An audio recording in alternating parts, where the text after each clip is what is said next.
तो आप सभी का स्वागत है इस पेज पर और मेरे इस यूट्यूब चैनल पर। जैसे कि आप सभी को पता है कि हमारे इस पेज और चैनल पर मैंने भगवत गीता के बारे में, हालांकि मैं लाइव पर आकर मैंने नहीं बताया है, लेकिन वीडियो बनाकर आप लोगों को भेजने की या खुद समझने की, आप लोगों को भी समझाने की कोशिश मैंने किया है।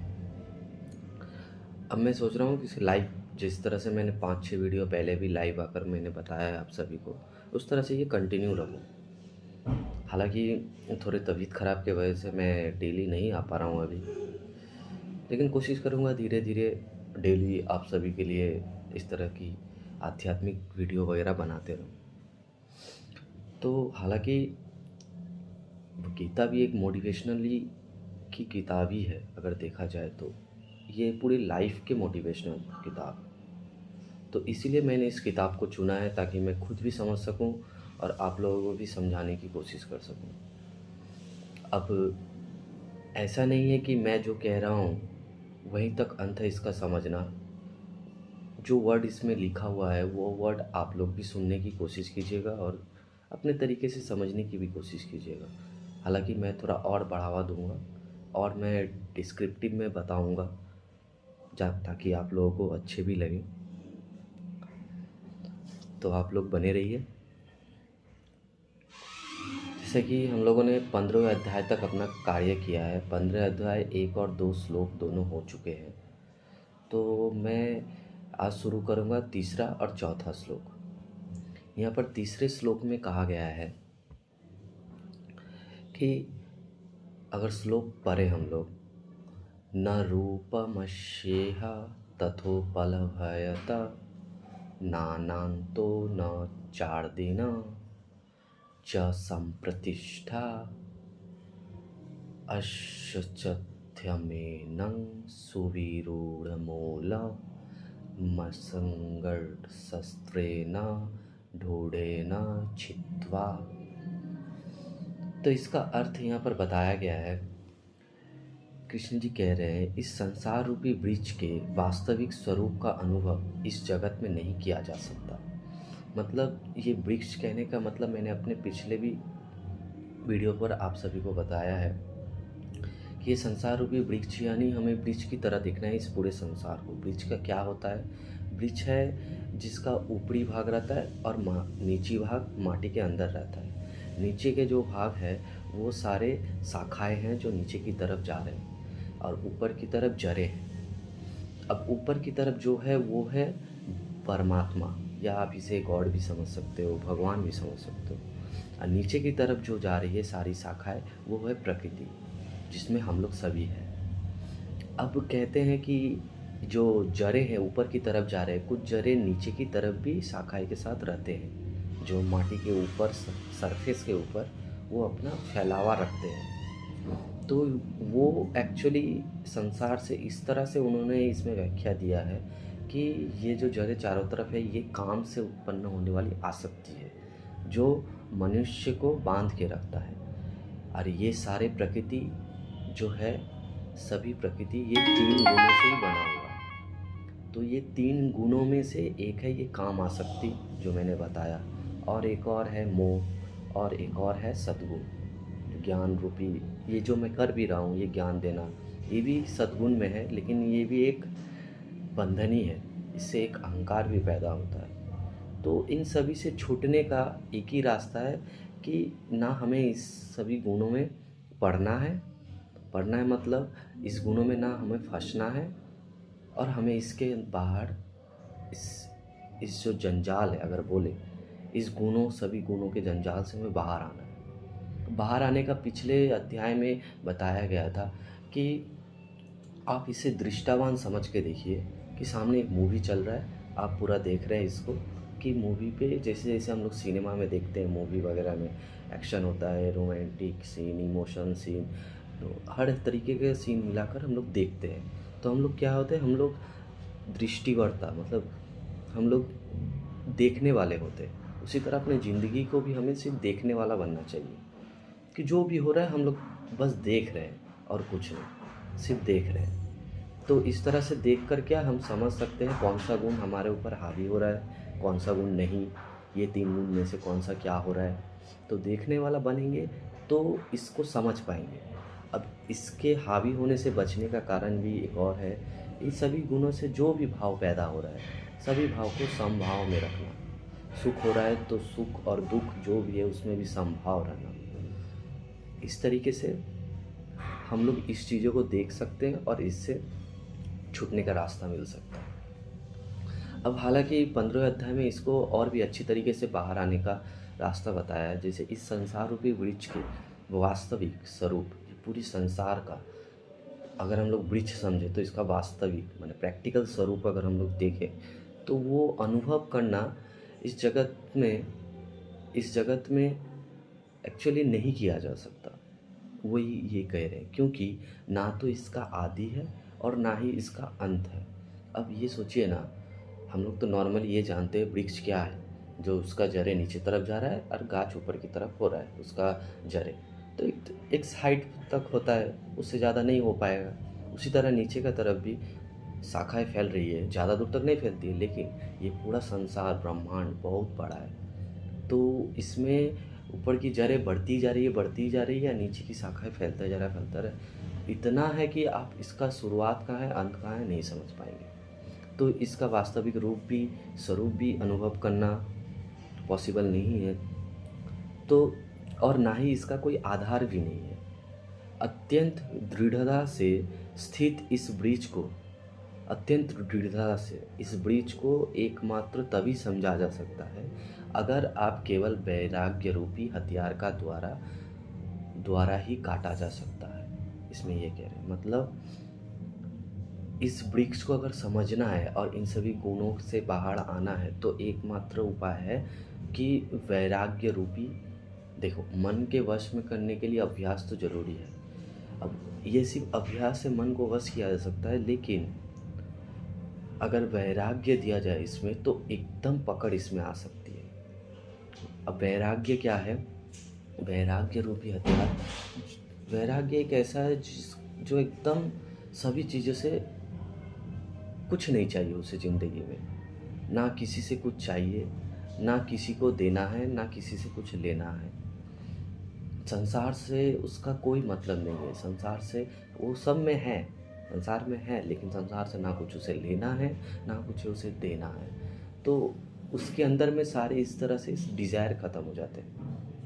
ये डिज़ायर ख़त्म होने का एक उपाय भी है, बोल सकते हैं हम लोग कि वैराग्य एक ऐसा है कि मुझे कुछ नहीं चाहिए, मैं सब चीज़ों से परिपूर्ण हूँ, मुझे ना ही कुछ चाहिए, मुझे ना ही संसार से कुछ लेना है, ना ही संसार को कुछ देना है, मुझे ना ही कोई मोह मुझे फंसा सकती है, ना ही कोई माया मुझे फंसा सकती है, मुझे इस बाहरी दुनिया से कोई अटैचमेंट ही नहीं है, मैं सिर्फ अपने अंदर में हूँ, अपने अंदर ध्यान में हूँ। ये है वैराग्य, और यही वैराग्य रूपी हथियार से एकमात्र इसको काटा जा सकता है, इस पूरे वृक्ष को। ये जो वृक्ष है बंधन का वृक्ष, ये संसार रूपी वृक्ष, अविनाशी वृक्ष, अविनाशी मतलब जिसका नाश नहीं हो सकता, लेकिन वैराग्य रूप से एकमात्र इसका नाश हो सकता है। तो यहाँ पर ये कहना चाह रहे हैं कि इस तीसरे श्लोक पर कि इसका काटने का एकमात्र ही उपाय है वैराग्य रूपी धारण करने का। ठीक है, वैराग्य रूपी धारण। अब आगे हम लोग बढ़ते हैं चौथे श्लोक पर। चौथे श्लोक पर कह रहे हैं, ततः पदं तत्परिमार्गितत्वं यस्मिंगता न निर्वन्तति भूय तमेव चांगा पुरुषं प्रवक्ष्ये यतः प्रवृत्ति प्रसूता पुराणी। यानी इसका अर्थ अगर हम लोग बताएं, वैराग्य रूपी हथियार से काटने के बाद मनुष्य को उस परम लक्ष्य, देखिए यहाँ पर कह रहे हैं वैराग्य रूपी हथियार से जब हम लोग वृक्ष को काट देते हैं, उसके बाद वृक्ष यानी वो संसार रूपी अविनाशी वृक्ष जिसका ना कोई अंत है ना कोई शुरुआत है, लेकिन वैराग्य रूपी से काटा जा सकता है। मैंने आपको बताया कि वैराग्य रूपी क्या है, पूरा डिटैचमेंट, इस पूरे संसार से नहीं जुड़ना है मुझे कहीं भी। मैं संसार में हूँ, मैं अपना कार्य कर रहा हूँ, अपना काम कर रहा हूँ, फैमिली के साथ बातें कर रहा हूँ, या हस्बैंड आपका हो या फिर मेरी वाइफ हो तो मैं उससे बातें कर रहा हूँ, सब कुछ ठीक। लेकिन मैं ना किसी से अटैचमेंट में हूँ। पूरा वैराग्य रूप, वैराग्य रूप संसार में भी, अपने शादी ब्याह में भी लगाया जा सकता है, अपने रिश्ते नाते में भी वैराग्य रूप दिया जा सकता है। इससे क्या, ये देने से कोई अटैचमेंट नहीं होता। तो इस हथियार से काटने के बाद मनुष्य को उस परम लक्ष्य यानी परमात्मा के मार्ग की खोज करनी चाहिए। मतलब जब हम लोग इस वैराग्य को इस्तेमाल करते हैं, देखिए ये बताने के बाद एक कारण मिल गया, वैराग्य से इसे किया जा सकता है। अब इससे हम सभी को अपनी ज़िंदगी में कोशिश करनी चाहिए। हाँ, हालांकि पूरी तरीके से नहीं होगा। एक होता है अभ्यास मन की, अपने दिमाग में जो थॉट्स चल रहे हैं उसकी, और एक है वैराग्य। ये दोनों को मिलाकर हम लोगों को इसको काटना है। जो हमारे अंदर में है, हम लोग अपने अंदर से ही सब संसार को देख रहे हैं। हर कोई इंसान इस तरह से बना हुआ है। तो ये करने के बाद परम लक्ष्य के मार्ग की खोज करनी चाहिए, जो है परमात्मा की खोज।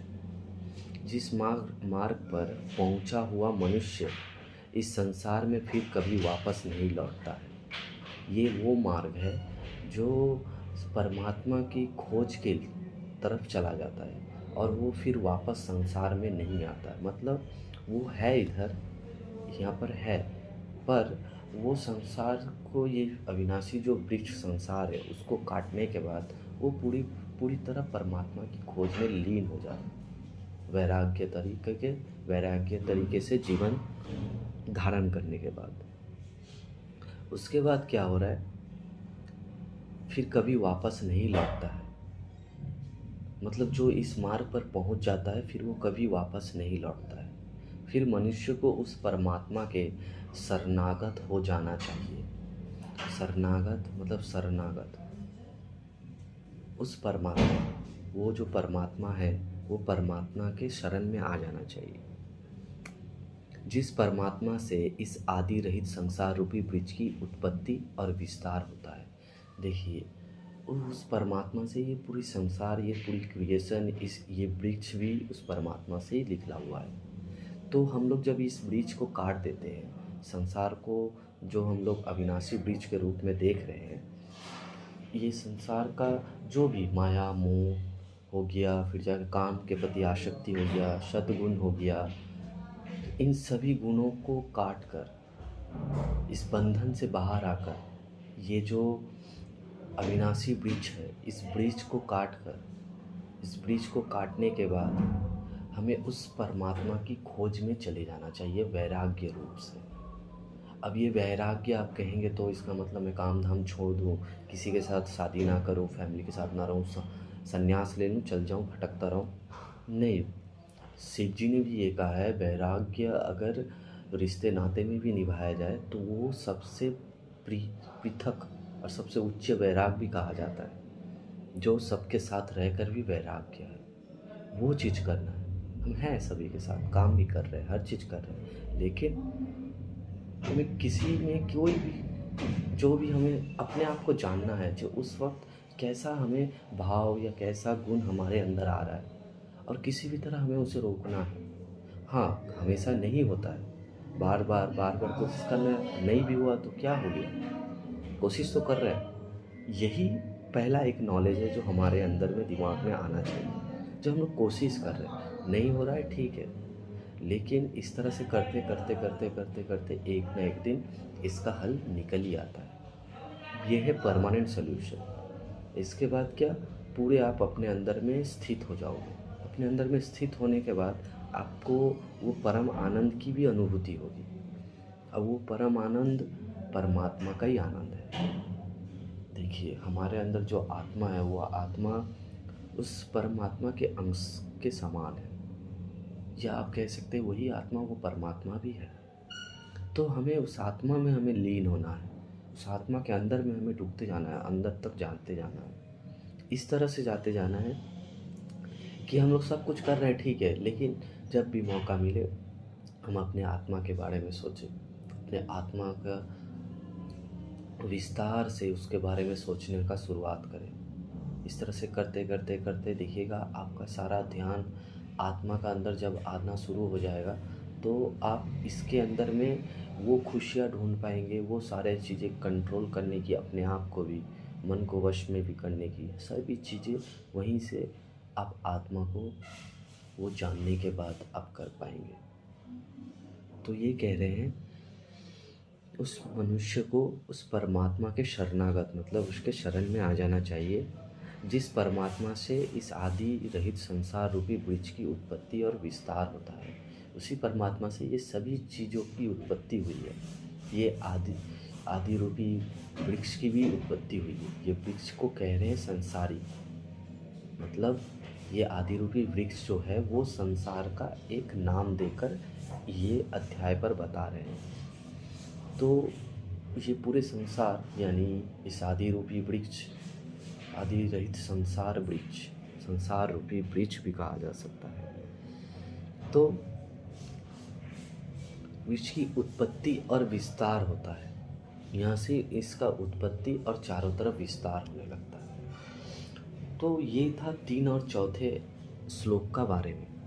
अब हम अगर इस 1, 2, 3, 4 ये चारों श्लोक को अगर समरी देखें तो कहना चाह रहे हैं ये पूरा जो संसार है, ये पूरा संसार को आपको कैसे समझना है? आपको समझना है एक अविनाशी वृक्ष। अविनाशी वृक्ष यानी जिसका ना विनाश कभी नहीं किया जा सकता। अविनाशी वृक्ष यानी जो वृक्ष ऐसा है जैसा आमतौर पर हम लोग देखते हैं, जिसकी शाखाएं ज़मीन के अंदर में होती है और उसकी जड़ें ऊपर की तरफ होती है। ये जो ऊपर की तरफ जा रहा है वो है परमात्मा, और जो नीचे की तरफ जो शाखाएं हैं वो है प्रकृति, यानी उस प्रकृति में हम लोग सभी हैं। अब क्या है, इस जो प्रकृति में ये 3 गुण है जो पिछले अध्याय में है। पिछले अध्याय में 3 गुण, सद्गुण, रजगुण और तमोगुण। ये 3 जो गुण हैं, इन 3 गुणों का मतलब सद्गुण यानी ज्ञान रूपी उस प्रकाश को निर्देश करना, उस सौर्य प्रकाश को। लेकिन इससे भी एक बंधन होता है। क्या बंधन? वो बंधन है अहंकार का बंधन। दूसरी आगे जो है रजोगुण, जो काम के प्रति आसक्ति और फल की चिंता करना, मतलब काम से जो हमें फल मिलता है उसके बारे में ही सिर्फ सोचना, काम के बारे में नहीं। तीसरी वो है तमोगुण, नशा, प्रमाद, जो कार्य अयोग्य है वो कार्य करना। ये सारे चीज़ें आ गए तमोगुण के अंदर में। अब देखिए हम लोग अपने अपनी ज़िंदगी में ये तीनों गुणों से कुछ ना कुछ कोई ना कोई टाइम पर तो हम लोगों को ऊपर हावी होता है। कभी रजोगुण, कभी तमोगुण, कभी सतगुण। कोई एक गुण बढ़ता है तो 2 गुण घटता है। बीच वाला गुण बढ़ेगा तो ये दोनों गुण घटेगा, ये वाला गुण बढ़ेगा तो ये दोनों गुण घटेगा। इस तरह से अप डाउन सब चलता है, लेकिन हम लोग इसमें बंधे रहते हैं, छूटते नहीं। अब कह रहे हैं कि इस पूरे जो संसार रूपी वृक्ष है, इस वृक्ष को आपको समझना होगा। क्या कि इसमें जो कुछ जो जड़ें भी है वो माटी के अंदर भी जा रहे हैं। वही जड़ें क्या है, आपको काम के प्रति आसक्ति में बांधते हैं। मतलब चाहो या ना चाहो आपके अंदर ये हो आएगा ही, काम के प्रति फल देखना, आसक्ति होना।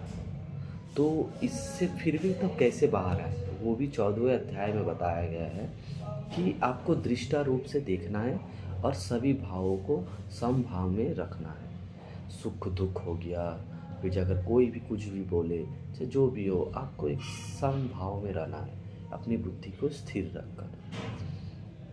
तो इस तरह से इसको समझा जा सकता है, ये तीनों गुणों को, कि कौन सा गुण क्या हो रहा है, कैसे हावी कर रहा है, हमें इसमें जाना चाहिए या नहीं जाना चाहिए। ये सब उस गुणों को पहचानने से अपने आप को शरीर से बाहर समझकर देखना है कि कौन से गुण कैसे हमारे ऊपर हावी हो रहे हैं, कौन से किस टाइम पर। अब इस जो वृक्ष है, ये संसार रूपी ये अविनाशी वृक्ष है, इस वृक्ष को आप लोग वास्तविक रूप से मतलब अनुभव नहीं कर सकते। इसे एकमात्र अगर कहा जाए, क्यों नहीं कर सकते? क्योंकि इसका ना आदि है ना अंत है, ना ही इसका शुरुआत है ना ही इसका ख़त्म है। तो कैसे इसको आप करेंगे अनुभव? या फिर इससे ये जो गठबंधन है, ये जो बंधन है, इस बंधन से कैसे बाहर आएंगे? इसके लिए एक उपाय है, एकमात्र वैराग्य। वैराग्य से इस वृक्ष को काटा जा सकता है। यही एकमात्र हथियार है। और ये वैराग्य क्या है? ये वैराग्य है जिस दुनिया से कुछ ना लेना, कुछ ना ही देना, एकदम खुद में स्थित रहना, खुद में रहना। सब कुछ करेंगे हम लोग अपनी ज़िंदगी में, काम, फैमिली के साथ रिलेशन, बातचीत, अपना अच्छा टाइम, जो भी सब करेंगे, लेकिन किसी के साथ कोई अटैचमेंट नहीं है, ना ही किसी से कुछ मांगना, ना ही किसी को कुछ देना। मतलब इस संसार से जब कुछ है ही नहीं मेरा, तो क्या मांगना? मर जाने के बाद तो सब कुछ तो यहीं रह जाएगा। तो इस संसार से ना ही कुछ लेने का भी है, ना ही कुछ देने का भी है, बस वैराग्य रूप से चलते रहना। अब ये वैराग्य रूप से काट देने के बाद पूरी तरीके से इस वृक्ष को, तब उस परमात्मा की खोज की ओर हमें अपना लक्ष्य बैठाना है। जिस परमात्मा की खोज की ओर जाएंगे और उस जर्नी में जो जो होता जाएगा हम लोग करते जाएंगे, देखते जाएंगे। अब जिस मार्ग पर पहुंचा हुआ मनुष्य इस संसार में फिर कभी वापस नहीं लौटता है। इस मार्ग पर चले जाने के बाद अब वो फिर कभी वापस नहीं आएगा, क्योंकि परम आनंद की ओर वो जा रहा है, परमात्मा की खोज की ओर। उसे समझ में आ गया है कि अपने अंदर की आत्मा को समझना और अपनी अंदर की आत्मा के बारे में जानना, अपने आप को समझना कितना मूल्यवान है, क्योंकि सारा आनंद इसके अंदर में ही है और सारी शक्तियाँ, सब कुछ आपके शरीर के अंदर में ही है। अब वो परमात्मा कौन है? वो परमात्मा ही है जो इस अविनाशी वृक्ष का उत्पत्ति और विस्तार करता है। तो हमें मेन जो क्रिएशन है उसके खोज में हम लोग चल जा रहे हैं। तो इसका बंधन से तो हम लोग निकल ही आ चुके हैं। तब हमारा ध्यान केंद्रित हो जाता है पूरी तरह परमात्मा पर। हालांकि पूरी तरीके से हम लोग अपने अंदर की जो भी बुराइयाँ, जो भी अच्छाइयाँ है, सब पूरी बुराइयाँ नहीं हटा सकते, लेकिन हम लोग अपने थॉट्स को दिशा तो दे सकते हैं। जैसे कि 100% में से अगर देखा जाए, हम लोग 50-50 नहीं करके 51% अच्छाइयाँ में दे, 49% वो तो बुराइयाँ हम लोगों की बाहर आएगी, जिसमें कुछ किया नहीं जी सकता। तो जितना भी हो सके अच्छाई को एक्स्ट्रा ऊपर की तरफ रखना है। बुराइयाँ तो आएगी, उसमें कुछ किया नहीं सकता। कोई भी इंसान अपनी बुराइयाँ को ख़त्म भी नहीं कर सकता। ख़त्म अगर करेगा तो इसका मतलब क्या? वो पूरी तरह परमात्मा को अपने अंदर में क्षमा चुका है और वो परमात्मा के लिए, यानी भगवान के लिए पूरी तरीके से अपने आप को सौंप चुका है। और उस इंसान का ऐसा होगा कि इस दुनिया में किसी के लिए कुछ भी, या दुनिया से कोई कुछ एकदम उसका ना लेना ना देना, कुछ नहीं रहेगा। वो बस पूरी तरीके से वो उसमें समा चुका होगा, उस परमात्मा में। और अपने अंदर परमात्मा में समाना, यानी एक तरीके से बोला सकता है अपने अंदर आत्मा जो है उस आत्मा में समा जाना, पूरी तरीके से वो आत्मा में समा जाना और समझना कि ये आत्मा ही सभी चीज़ों का शुरुआत है और अंत है, क्योंकि वही परमात्मा का अंश भी है। तो ये था तीसरे और चौथे अध्याय का। आज के लिए धन्यवाद। आप लोग इसके बारे में थोड़ा विचार करिएगा, सोचिएगा। हम लोग फिर मिलेंगे इसके अगले श्लोक पर। अभी के लिए आप सभी को धन्यवाद।